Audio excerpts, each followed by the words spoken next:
Gentlemen, welcome to Atomic Heart, set in a fictional land called the Soviet Union.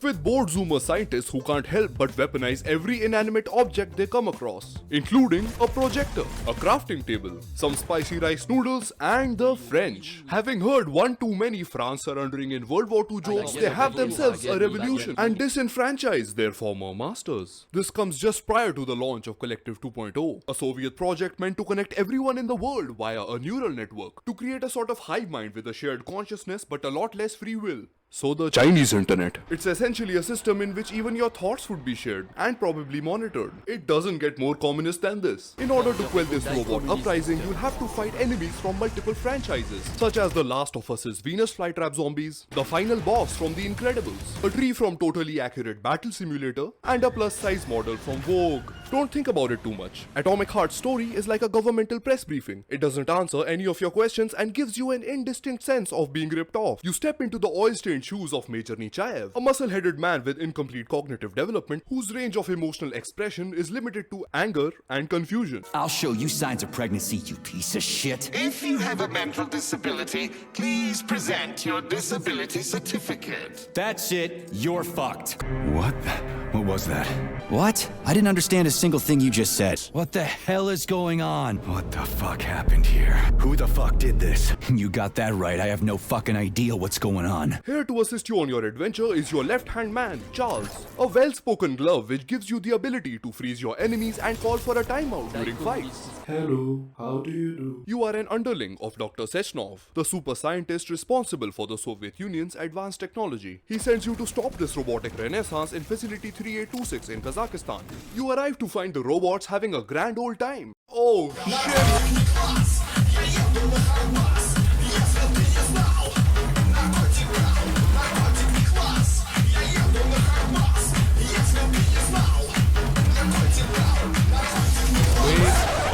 Stop. Shut it down. Shut it all down. What? Look at the mess you made. Look at this. What? How did you even do that? How? Why? This is where you start your investigation. What the fuck happened here?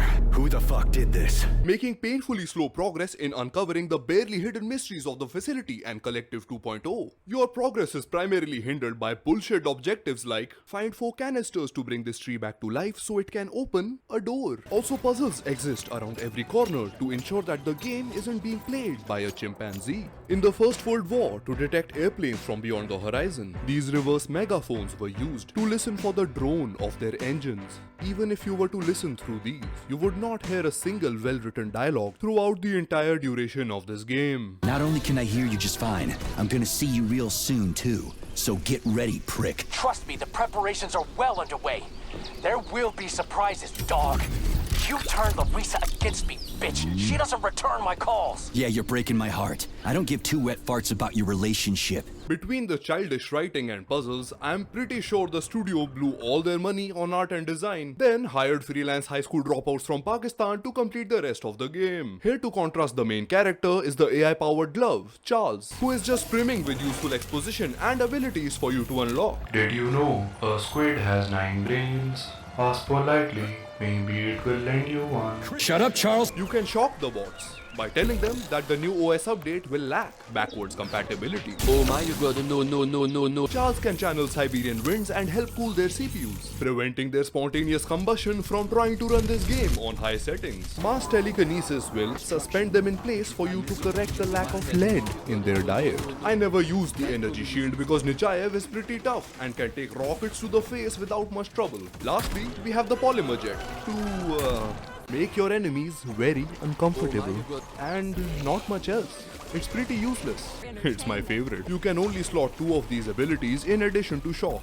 I used mass telekinesis for tough spots and the polymer jet to assert dominance over my enemies. All your weapons start off as pea shooters that barely manage to scratch the paint of the machines you fight. At least I'll sleep easy knowing they won't be getting any no-claim bonuses this year. But with a little time and a lot of looting, your weapons and their parts can be upgraded. The truly overpowered parts are unlocked through the completion of optional dungeons called testing grounds. To even enter them, you have to solve a Scooby-Doo mystery.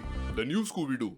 which means you have to be a hack. Once inside, complete puzzles and progressively unlock bronze, silver and gold chests. With the power of your weapon unlock, feel free to dunk on anything the game throws at you.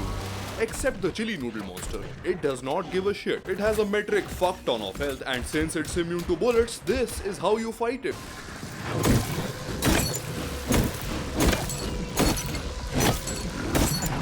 Five minutes later.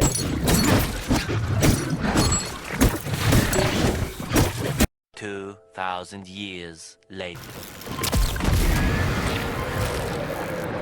It has no strategy, no nuance, and the game won't stop spamming it. Oh look, there's two of them now. And one of them has a watermelon on their head for some reason. I would rather take on all of the other bosses simultaneously than fight one more of this Stranger Things looking reject. Clearing all the testing grounds and maxing out my equipment was easily the best part of the game. Finding the enemies that you used to struggle with earlier and blowing them to bits is a satisfaction that not even the game's shitty story can take from you. Speaking of the shitty story, there are spoilers up ahead. Allow me to recap for you the pandemonium you have been witnessing so far. Bedrov, aka Little Bitch, and Android 69 are the top scientists of the facility. After noticing that civilian robots have been coded for Kung Fu and that Collective 2.0 could mind control people, they started to leak information and formulate a plan to expose it all. The Soviet Union is selling civilian robots to the West to replace their manual labor. Once a critical mass has been established, they would turn on combat mode and hold the nation hostage. Disregarding how gun ownership in the US alone would shit on this plan, how were they gonna get these civilian robots past customs? To prove that combat mode exists, Little Bitch turns it on in Facility 3826. An investigation team shows up. They all die mysteriously. What the fuck happened here? Who the fuck did this? The twins perform an unnecessarily complex ritual to get rid of the evidence. That looks like a narwhal's tusk. Did you know those grow out of a tooth? Shut the fuck up, Charles. The dwarf is masking his signature, but I'm sure he's in one of the scientific centers. Did you hear that, my boy? Go find him. Damn. I wonder if this is what they mean by terrifyingly beautiful. I have found 8 psychiatrists in your area. One of them is hanging out very close by. Bedrov, you are under arrest for attempting to cause a revolution. All revolutions are outlawed since the last one. Larissa, she dumped me. Unbelievable. So Android 69 dumped you. That's okay, man.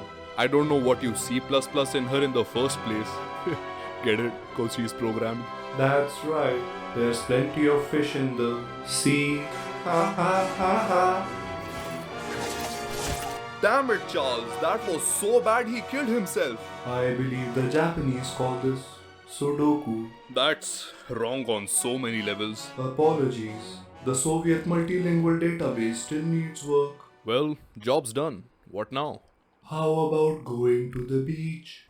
Oh, that'd be great. The view, the beach swale, and the... Oh, come on! Scared away. Angel, take out the bazooka. Fire till there's nothing left. Damn, Charles, okay.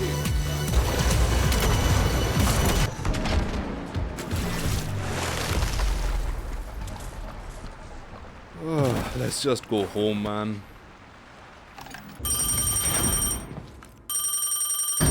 Hello? We have to meet. You need to see this with your own eyes. I'll show you everything. Charles, we have a detour to make.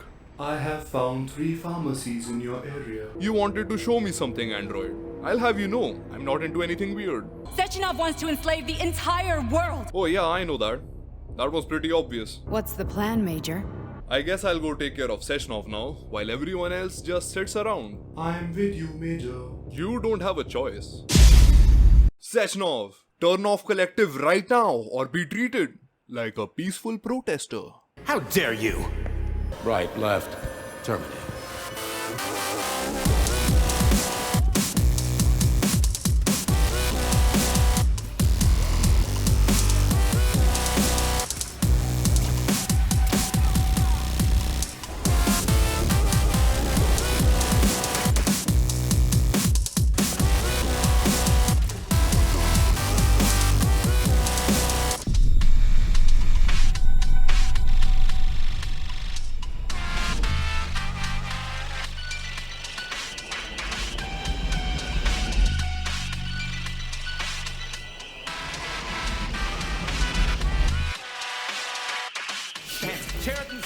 violating Sit down, nerd.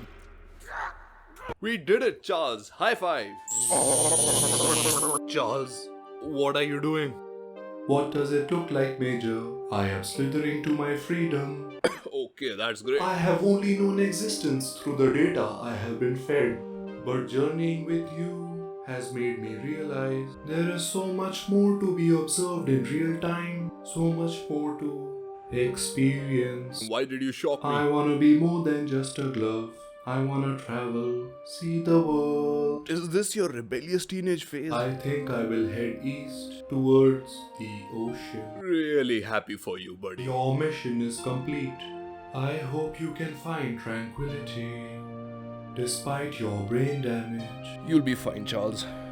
Just don't go to the US. Goodbye, Major. After the events described in the report, the unidentified humanoid neuropolymer object left Dr. Sechenov's office and vanished.